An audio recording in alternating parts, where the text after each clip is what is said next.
I'm Sarah, 34, and I thought I knew exactly where I stood in the Wellington family hierarchy, somewhere between the hired help and the family dog.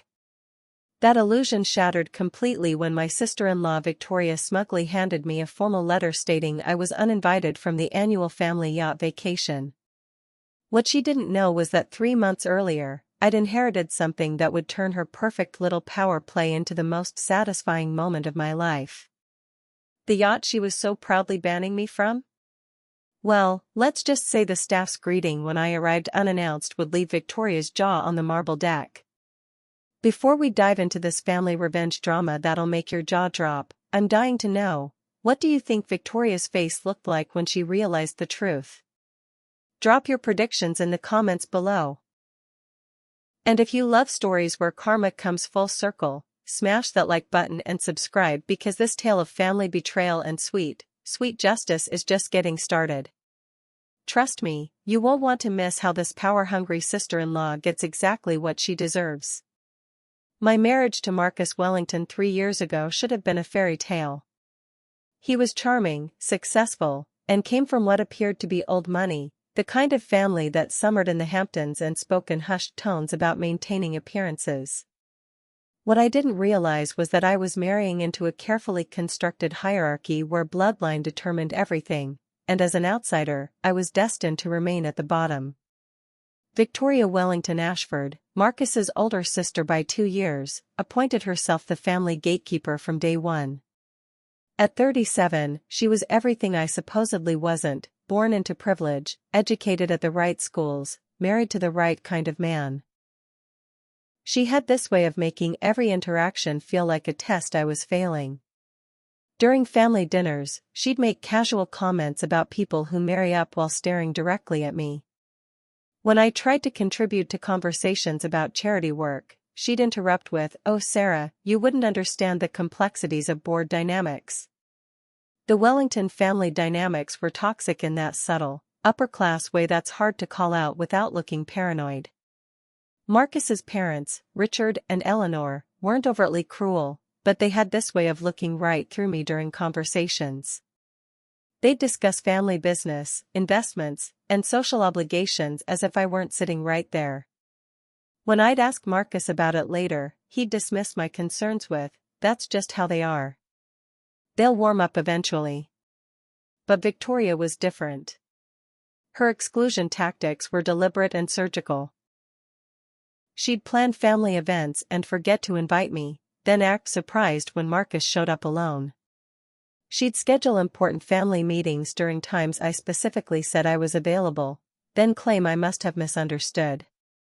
The worst part was how she'd do it all with this sweet smile, making me look like the unreasonable one if I complained.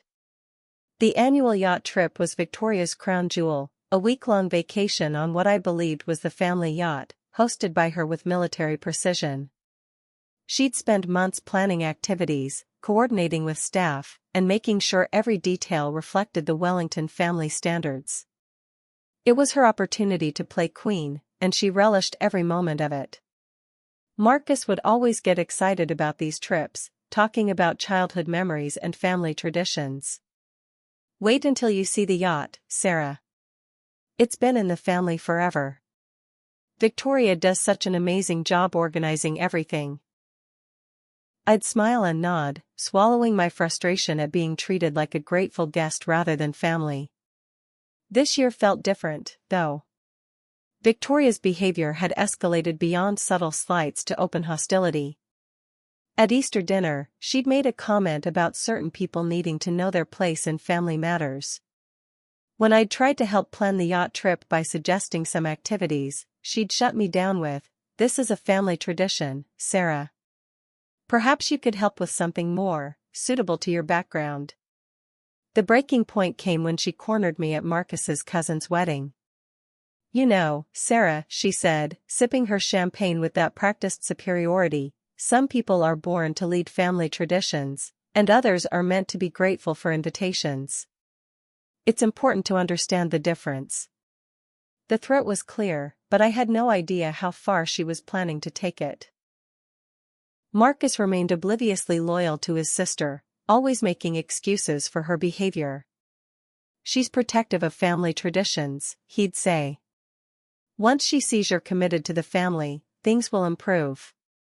But 3 years of marriage and countless humiliations later, I was beginning to realize that in Victoria's mind, I would never be family. I would always be the outsider who somehow tricked her brother into marriage. What none of them knew was that my background wasn't quite what they assumed. Yes, I came from a middle-class family. Yes, I worked my way through college and built my career from the ground up. But there were aspects of my family history that I'd never felt the need to broadcast, especially not to people who were so focused on judging me that they never bothered to actually get to know me. The formal letter arrived on a Tuesday morning, delivered by what appeared to be a courier service. The envelope was thick, cream-colored paper with Victoria's initials embossed in gold, the kind of stationery that screamed old money and self-importance.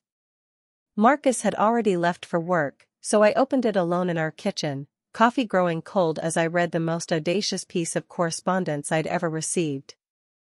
Dear Sarah, it began in Victoria's perfectly controlled handwriting. After careful consideration and family discussion, we have decided that this year's yacht excursion will be limited to immediate family members only.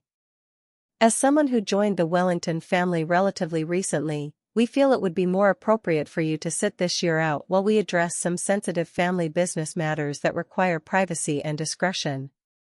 The letter went on for 3 paragraphs, each sentence more condescending than the last.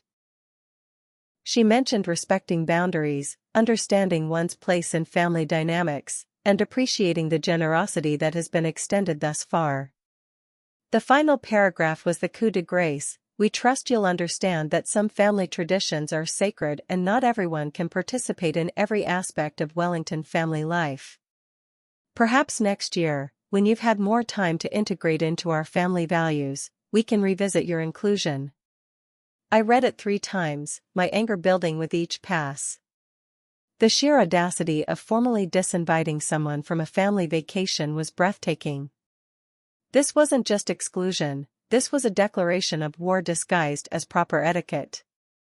Victoria had finally dropped the pretense of subtle manipulation and gone for the nuclear option. When Marcus came home that evening, I handed him the letter without a word. I watched his face as he read, hoping to see some flash of outrage on my behalf. Instead, I saw something worse. Embarrassment mixed with resignation. Sarah, I'm sure she didn't mean it to sound so harsh, he began, but I cut him off. Didn't mean it to sound harsh? Marcus, your sister just formally banned me from a family vacation like I'm some kind of security risk. She had this delivered by courier like it's a legal document. My voice was shaking with fury, and I could see him pulling back, retreating into that Wellington defense mode where family loyalty trumped everything else. Look, maybe it's for the best this year. There have been some tensions, and perhaps some time apart would help everyone reset. The words hit me like a physical blow. My own husband was siding with his sister's decision to exclude me from family events. This wasn't just about Victoria anymore, this was about Marcus choosing his birth family over the family we were supposed to be building together. That night, I called my best friend Jenny and read her the letter. Her reaction was everything Marcus's wasn't. Are you kidding me? Who does this woman think she is? And Marcus is okay with this? Jenny had never liked the Wellington family dynamic, and she'd been warning me for years that their treatment of me was only going to get worse. The worst part is how she wrote it, I told Jenny. Like she's doing me a favor by explaining why I'm not good enough for their precious yacht trip. She actually used the phrase relatively recently, like 3 years of marriage means nothing. Sarah, you need to show them exactly who they're messing with. This can't stand. Jenny was right, but at that moment, I felt powerless. What could I do? Show up anyway and cause a scene? Write my own nasty letter back? It would just prove their point about me being unsuitable for their refined family dynamics. But as I lay in bed that night, staring at the ceiling while Marcus slept peacefully beside me, something shifted inside me. Victoria had finally overplayed her hand. She'd moved from subtle exclusion to outright insult, and she'd done it in writing. More importantly, she'd revealed something crucial about her character. She was so desperate to maintain her position as family queen that she was willing to destroy relationships to do it. What Victoria didn't know, what none of them knew, was that 3 months earlier, I'd received a call that changed everything. My great-aunt Millicent, my grandmother's sister whom I'd only met a handful of times at family gatherings, had passed away at 89. She'd been the family mystery, the one who never married, lived abroad for decades, and kept in touch through occasional Christmas cards and birthday checks. The lawyer's call had been a complete shock. Aunt Millicent had left me her entire estate, including properties I didn't even know existed. The reading of the will had been surreal. Suddenly I was inheriting assets worth more than the Wellington family's entire net worth. But the most interesting inheritance was a 120-foot yacht named Serendipity, currently moored in Monaco, complete with a full crew and operating expenses paid for the next 5 years. I hadn't told Marcus yet, still processing the enormity of it all. The timing of Victoria's letter, however, had just made my decision about what to do with this inheritance crystal clear. If the Wellingtons wanted to play games about family hierarchy and who belonged where, I was about to teach them a lesson they'd never forget. The next morning, I did something I'd never done before. I started digging into the Wellington family finances. If I was going to be excluded from family events for being unsuitable, I wanted to understand exactly what kind of family I was supposedly unworthy of joining. What I discovered over the next few days would have been hilarious if it weren't so pathetic. The Wellington old money image was largely smoke and mirrors. Richard Wellington's investment firm had been struggling for years, propped up by increasingly risky ventures and creative accounting. Eleanor's family trust, which supposedly funded their lifestyle, had been depleted by bad investments in the 2008 financial crisis. They were living on credit, maintaining appearances while quietly selling off assets to keep up the facade. But the most interesting discovery was about the yacht. The family yacht that Victoria lorded over so proudly wasn't owned by the Wellingtons at all. It belonged to Richard's business partner, James Morrison, who let them use it for their annual trips as part of a complex business arrangement. The Wellingtons were essentially borrowers, playing host on someone else's property while acting like generous yacht owners.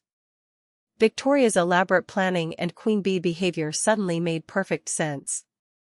She wasn't just organizing a family vacation, she was putting on a performance, playing the role of wealthy yacht hostess for a boat that wasn't even theirs. Her desperate need to control every aspect of these trips, including who was worthy of invitation, came from knowing that she was basically a guest playing dress-up as an owner. This revelation changed everything. Victoria hadn't just excluded me from a family gathering, she'd excluded me from a borrowed yacht while acting like she had the authority to do so. The audacity was breathtaking, but it also gave me the perfect opening for what I was planning to do. I spent the next week making arrangements.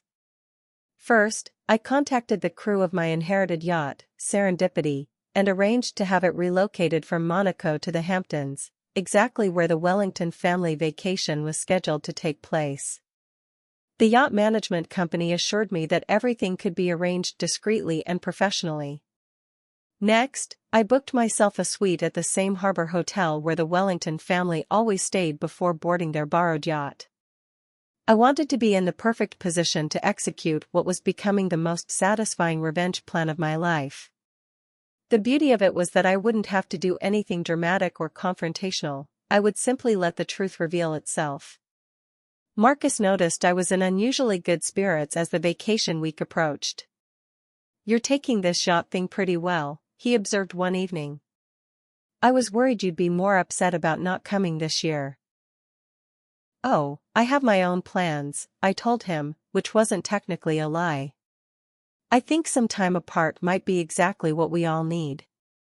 Marcus looked relieved, probably thinking I was finally accepting my place in the family hierarchy. Victoria called the house 3 days before departure, ostensibly to go over last-minute details with Marcus but really to gloat about her successful power play. I could hear her voice through the phone, practically purring with satisfaction as she discussed the week's itinerary. "It's going to be so peaceful this year," she said. "Just real family, you know? The way these trips used to be." The irony was perfect. Victoria thought she'd won by excluding me from a yacht that wasn't even hers, while I was quietly arranging to arrive on a yacht that made their borrowed boat look like a dinghy. But beyond the material satisfaction, there was something deeper at work. This wasn't just about showing off or getting revenge. It was about finally standing up to 3 years of systematic exclusion and disrespect. I'd spent my entire marriage trying to prove I belonged in their world, accepting their subtle insults and exclusions in the hope that eventually they'd accept me. Victoria's letter had been the wake-up call I needed. I would never be good enough for them because they needed someone to look down on to maintain their own fragile sense of superiority. But now the tables were about to turn in the most spectacular way possible. In 3 days, I would sail into that harbor as the owner of the most impressive yacht anyone there had ever seen, while Victoria played hostess on a borrowed boat, completely unaware that her carefully constructed power dynamic was about to implode. The best part? I wouldn't have to say a word. The truth would speak for itself, and for the first time in 3 years, I was going to enjoy watching the Wellington family squirm. The morning of the yacht departure, I kissed Marcus goodbye at our front door, maintaining the perfect facade of the dutiful wife gracefully accepting her exclusion. "Have a wonderful time with your family," I said, managing to keep any trace of anticipation out of my voice. "I'll miss you."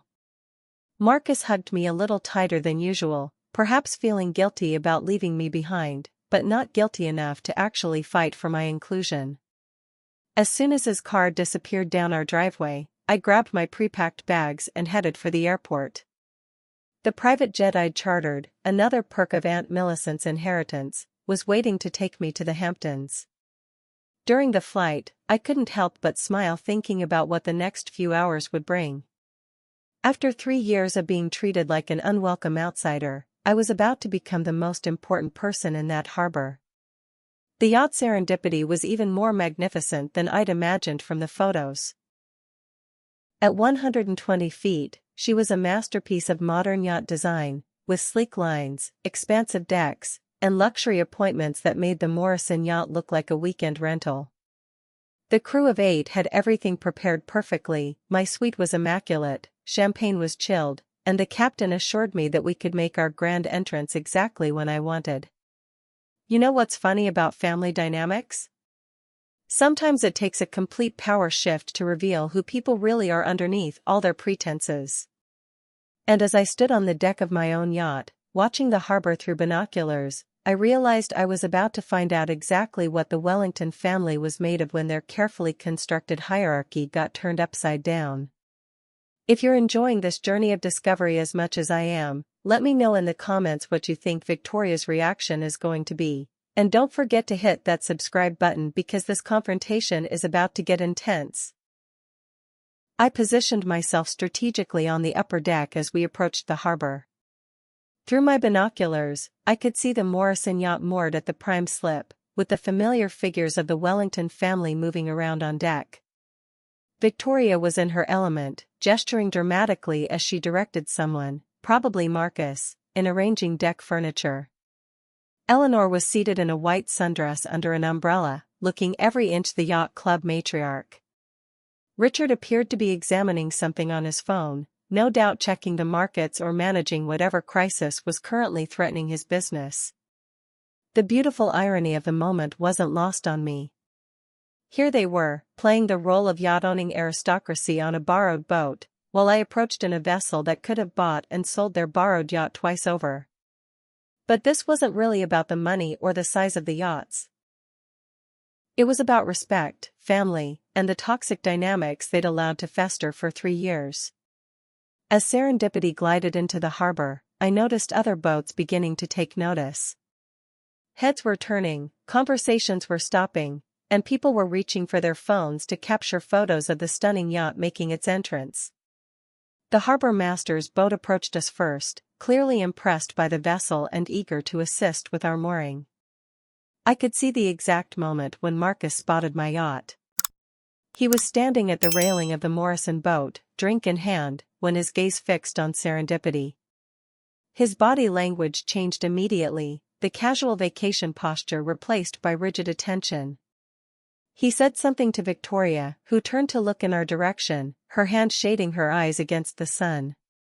The captain expertly maneuvered us into the slip directly across from the Morrison yacht, close enough for perfect visibility, far enough away to make a statement. As we secured the mooring lines, I could see the Wellington family gathered at their railing, staring at our yacht with expressions ranging from curiosity to what looked like concern. But the moment I'd been waiting for came when Chief Steward James approached me on the deck, speaking in a voice that carried perfectly across the water. "Welcome aboard, owner.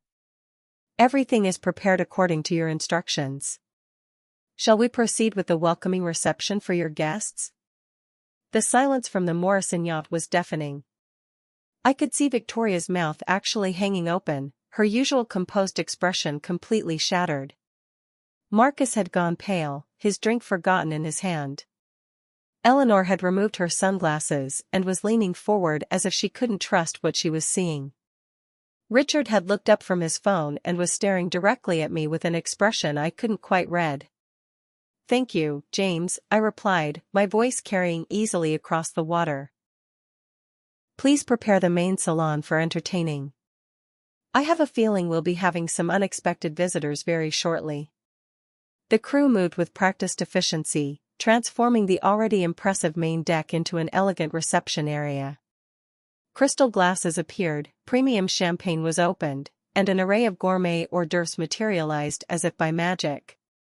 Every movement was designed to showcase the yacht's luxury and the crew's professionalism, a stark contrast to the borrowed elegance across the harbor. I changed into a flowing white dress that perfectly complemented the yacht's sophisticated aesthetic, added my grandmother's pearls for that touch of old-money elegance that Victoria prized so highly, and positioned myself casually on the main deck with a glass of champagne. To anyone watching, I looked like exactly what I was, the owner of the most impressive yacht in the harbor, completely at ease in my element. The first person to crack was Marcus. I watched him excuse himself from his family and disappear below deck, undoubtedly to call me. My phone rang within minutes, but I let it go to voicemail. Then it rang again. And again. By the fourth call, I decided to answer, putting it on speaker so the crew could enjoy the conversation. "Sarah? What the hell is going on? Whose yacht is that?" Marcus's voice was tight with confusion and what sounded like panic. "Hello, darling," I replied, my tone light and cheerful. "I'm having a lovely day, thank you for asking. How's your family vacation going? Don't play games with me. How are you here? And whose yacht are you on?" The desperation in his voice was almost pitiable, but not quite enough to make me feel guilty. "Oh, this old thing? It's mine, actually. Inherited it from Great-Aunt Millicent a few months ago. You remember her, don't you? The mysterious family member who apparently had better taste in yachts than your family has in daughter-in-laws." The silence on the other end of the phone lasted so long that I thought the call had dropped. When Marcus finally spoke, his voice was barely above a whisper. "You own that yacht?" "I own this yacht, the apartment in Monaco where it was moored, the house in Tuscany, the investment portfolio, and quite a few other things that your family would probably find very interesting. But don't worry, I won't let any of this newfound wealth go to my head. After all, Victoria made it very clear that I need to know my place in family dynamics." Within 30 minutes of my phone call with Marcus, I could see intense activity on the Morrison yacht. The entire Wellington family had gathered in what appeared to be an emergency huddle, with Victoria gesticulating wildly and pointing in my direction. Marcus was pacing back and forth, his phone pressed to his ear, probably trying to call me again, though I'd decided to let him stew a bit longer. The first official contact came from an unexpected source. The harbor master approached my yacht in his launch, requesting permission to come aboard. Mrs. Wellington, he said, clearly impressed by the serendipity and treating me with the deference reserved for significant yacht owners, I've had an inquiry from the Morrison vessel about your identity. They seem quite interested in making contact. I smiled graciously, playing the role of the mysterious yacht owner perfectly. How kind of them to be interested. Please let them know that I'm not receiving visitors at the moment, but I appreciate their curiosity about my vessel. The message was clear: if they wanted to talk, they could ask properly instead of sending intermediaries. The harbor master nodded respectfully and departed, leaving me to enjoy the show as he delivered my response. Through my binoculars, I watched Victoria's face turn an interesting shade of red as she received the news that I was not receiving visitors. The woman who had spent 3 years making me feel like an unwelcome guest was now being treated like a supplicant seeking an audience. But the real entertainment began when other yacht owners in the harbor started taking notice. The serendipity was drawing admirers like a magnet, with several boats requesting permission to approach and compliment the vessel. Each interaction was a masterclass in yacht etiquette, with crews and owners treating me with the kind of respect and deference that I'd never experienced in 3 years of Wellington family gatherings. One particularly amusing moment came when the owner of a smaller but still impressive yacht invited me for cocktails, mentioning that he'd heard I was new to the harbor scene and would love to welcome me properly. I graciously accepted, making sure my departure from serendipity was visible from the Morrison yacht. The image of me being escorted to another yacht as an honored guest, while the Wellington family watched from their borrowed vessel, was too perfect to pass up. During the cocktail gathering, I learned something fascinating about the harbor's social dynamics. The Morrison yacht, while respectable, was known to be a loner arrangement. The real yacht owners had been quietly amused by the Wellington family's annual performance as yacht aristocracy, but had been too polite to comment.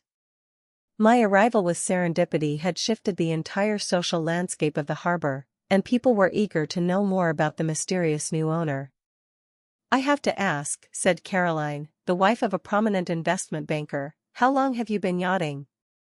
You seem so naturally at ease with all of this." The irony of being praised for my yacht etiquette while my in-laws watched from across the harbor was almost too much to handle without laughing. "Oh, it's all quite new to me," I replied honestly. "I recently inherited this beautiful vessel from my great-aunt, and I'm still learning about the yachting world. Everyone has been so welcoming." The conversation that followed was everything I'd hoped for: genuine interest, respect, and inclusion based on my actual presence rather than my perceived social status. When I returned to serendipity that evening, I found Marcus waiting at the dock. He looked haggard, as if he'd spent the entire day grappling with a reality that didn't match his assumptions. "Sarah, we need to talk," he said, his voice carrying none of its usual confidence. "Of course, darling. Would you like to come aboard?" I gestured toward my yacht with exaggerated hospitality. "I think you'll find the main salon quite comfortable for a private conversation." As Marcus stepped aboard serendipity, I could see him taking in every detail: the quality of the fittings, the professionalism of the crew, the obvious expense of every appointment. This wasn't some flashy display of new money, this was understated elegance that spoke of generations of wealth and taste. Everything his family pretended to be, I actually was. "Why didn't you tell me about the inheritance?" he asked as we settled in the main salon, which was easily twice the size of the equivalent space on the Morrison yacht. "When would have been a good time, Marcus? During one of Victoria's lectures about knowing my place? Maybe at Easter when your mother looked right through me during the family business discussion? Or perhaps when you received Victoria's charming disinvitation letter and decided it was for the best?" Marcus had the grace to look ashamed, but I wasn't finished. "For 3 years, your family has treated me like an interloper who somehow tricked you into marriage. They've excluded me, dismissed me, and made it clear that I would never be good enough for the Wellington family standards. And you let them do it?" I thought. I mean, Victoria said it was just about family traditions and... Victoria said a lot of things, Marcus. But here's what she didn't know. While she was busy playing queen on a borrowed yacht, I was inheriting assets that make your family's net worth look like pocket change. While your mother was ignoring me during business discussions, I was learning that I own more real estate than your father's firm has ever managed. While your family was debating my worthiness, I was discovering that I come from exactly the kind of old money background they've been pretending to have. The conversation continued for over an hour, with Marcus gradually understanding the full scope of what had happened.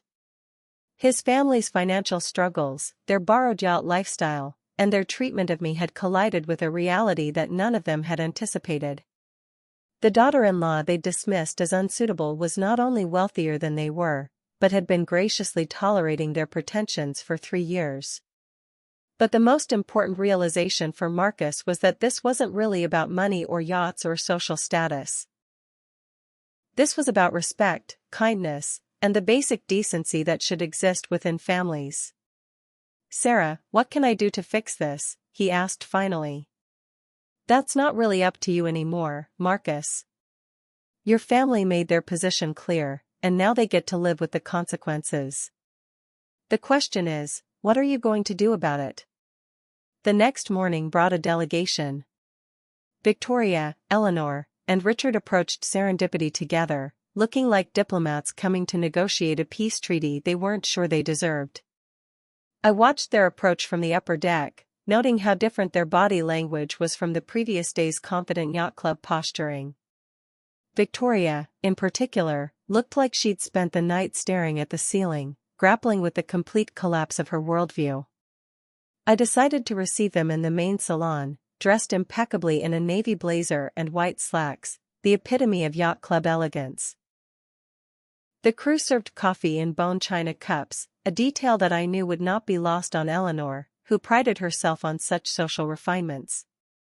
The silence as they settled into the plush seating was deafening. Victoria, to her credit, spoke first. "Sarah, we owe you an apology." Her voice was tight, controlled, nothing like the confident tone she'd used to exclude me from family events. "We clearly misunderstood your background and your position in the family." "Did you, though?" I asked, setting down my coffee cup with deliberate precision. "Or did you understand exactly what you were doing when you spent 3 years making me feel unwelcome at family gatherings? When you planned events without including me? When you sent me a formal letter explaining why I wasn't worthy of joining family vacations?" Eleanor shifted uncomfortably in her seat. "We may have been overly traditional in our approach to family integration." "Overly traditional?" The phrase almost made me laugh. "Eleanor, you ignored me during conversations about family business while I sat 3 feet away from you. Victoria planned Marcus's birthday party without consulting me about my own husband's preferences. Richard discussed investment strategies at dinner parties while looking right through me as if I were invisible. That's not tradition, that's systematic exclusion." Richard finally spoke, and his tone was different from any I'd heard from him before, respectful, almost deferential. "Sarah, we clearly made some serious errors in judgment about your circumstances. If we had known about your family's wealth—" "Stop right there," I interrupted, feeling my anger flare. "If you had known about my wealth? That's your takeaway from this situation? That you should have been nicer to me because I have money?" The 3 of them exchanged glances, clearly realizing they'd walked into a trap of their own making. Victoria tried to recover. "That's not what we meant. We just—" "You just what, Victoria? You just would have treated me with basic human decency if you'd known I was rich? You would have included me in family discussions if you'd known I could buy and sell your borrowed yacht? You would have respected me as Marcus's wife if you'd known my net worth?" The silence stretched uncomfortably as the full implications of their position became clear. They weren't apologizing for treating me badly, they were apologizing for treating a wealthy person badly. The distinction was crucial, and we all knew it. Let me be absolutely clear about something, I continued, rising from my seat and walking to the windows that offered a perfect view of the Morrison yacht. I didn't reveal my inheritance to prove that I belong in your family. I revealed it to prove that your entire concept of family hierarchy is garbage. For 3 years, you've treated me as lesser than because you assumed I was marrying up. You've excluded me, dismissed me, and made it clear that I would never be good enough for your standards. I turned back to face them, seeing my reflection in the windows, poised, confident, completely in control of the situation. But here's what you failed to understand: I was never trying to marry up. I was actually marrying down, and I did it because I loved Marcus and thought family meant something more than balance sheets and social positioning. Victoria looked like she'd been slapped. Eleanor was studying her hands with intense concentration. Richard was the first to speak. Sarah, how can we move forward from this? That's an interesting question, Richard. For 3 years, I've been trying to move forward, trying to find my place in this family, trying to prove that I was worthy of inclusion. Every slight, every exclusion, every dismissal was met with me trying harder to belong. But Victoria's letter was the final straw. A formal declaration that I would never be family, no matter what I did. I walked back to my seat, noting how they all tracked my movement with the kind of attention they'd never shown me before. So here's what's going to happen. I'm going to continue being Marcus's wife, because I love him despite his family's behavior. But my relationship with the rest of you? That's going to be on my terms now. Victoria's voice was barely above a whisper. What does that mean? It means that family dinners will be hosted on my yacht or in my homes, where I won't be ignored or dismissed. It means that family business discussions will include me as an equal participant, not as a decorative spouse. It means that if you want to maintain your social standing in circles where my name now carries weight, you'll treat me with the respect I should have received from day one. The power dynamic in the room had shifted completely, and we all felt it. For 3 years, I'd been the supplicant, trying to earn their approval. Now they were the ones seeking acceptance, realizing that their financial and social position was far more precarious than mine. Eleanor made one last attempt at control. Sarah, surely we can discuss this as a family and find a reasonable solution. We are discussing it as a family, Eleanor. But you need to understand that the family dynamic has changed permanently. I'm not the grateful outsider anymore, begging for scraps of acceptance. I'm the woman who owns the most impressive yacht in this harbor, who has more old money credentials than your entire family combined, and who has been graciously tolerating your pretensions for 3 years. As they prepared to leave, Victoria turned back one final time. Sarah, what happens now? I smiled, feeling truly relaxed for the first time in years. Now? Now you get to experience what it feels like to wonder if you're good enough for the family. And honestly, Victoria? Based on your behavior over the past 3 years, I'm not entirely sure you are. 6 months later, I'm sitting in the main salon of Serendipity, anchored off the coast of Monaco, writing this story as the sun sets over the Mediterranean. The transformation in my marriage and family dynamics has been nothing short of remarkable, though not always in the ways I expected when I first sailed into that harbor to confront the Wellington family's prejudices. Marcus and I went through several months of intensive couples therapy, working through not just the yacht incident, but 3 years of accumulated resentment and misunderstanding. The hardest conversation was when he finally admitted that he'd known his family was treating me poorly, but had chosen to avoid conflict rather than defend me. I thought it would get better on its own, he said during one particularly difficult session. I was a coward, and I let my family hurt the person I love most. The breakthrough came when Marcus finally stood up to Victoria during a family dinner at our penthouse. She'd made another one of her subtle digs about new money versus old values, and instead of letting it slide like he had for years, Marcus put down his fork and said, "Victoria, stop. Sarah has more class and grace than this entire family combined, and I'm done pretending otherwise." The silence that followed was worth 3 years of waiting. Victoria's adjustment to the new family dynamic has been the most interesting to watch. The woman who once excluded me from yacht trips now calls to ask if she can bring friends to events at my properties. She's discovered that being associated with actual wealth and influence is more valuable than maintaining her artificial hierarchy. Last month, she asked if I could sponsor her charity gala, explaining that having my name on the invitation would elevate the entire event. The irony wasn't lost on either of us. Eleanor and Richard have thrown themselves into repairing their relationship with me with the same intensity they once used to dismiss me. Richard now regularly asks for my opinion on investment strategies, having learned that my inherited portfolio significantly outperforms his firm's recommendations. Eleanor includes me in every family decision and has started introducing me to her social circle as my brilliant daughter-in-law Sarah. The transformation is almost comical in its completeness. But the most satisfying change has been in how other people treat me. The yacht club members who once barely acknowledged my existence now compete for invitations to events on Serendipity. The same social circles that Victoria used to guard so jealously now actively court my friendship. I've been invited to join boards, attend exclusive events, and participate in social functions that were previously beyond the Wellington family's reach. The annual yacht trip has become a very different affair. This year, it was hosted on Serendipity, with the Morrison yacht looking rather modest in comparison. Victoria handled the planning with the same attention to detail, but the dynamic was entirely different. Instead of being the generous hostess allowing family members aboard, she was the grateful sister-in-law being welcomed aboard my yacht. The guest list has expanded significantly. The harbor friends I made during that first confrontation have become genuine relationships, and the yacht trip now includes several other yacht owners and their families.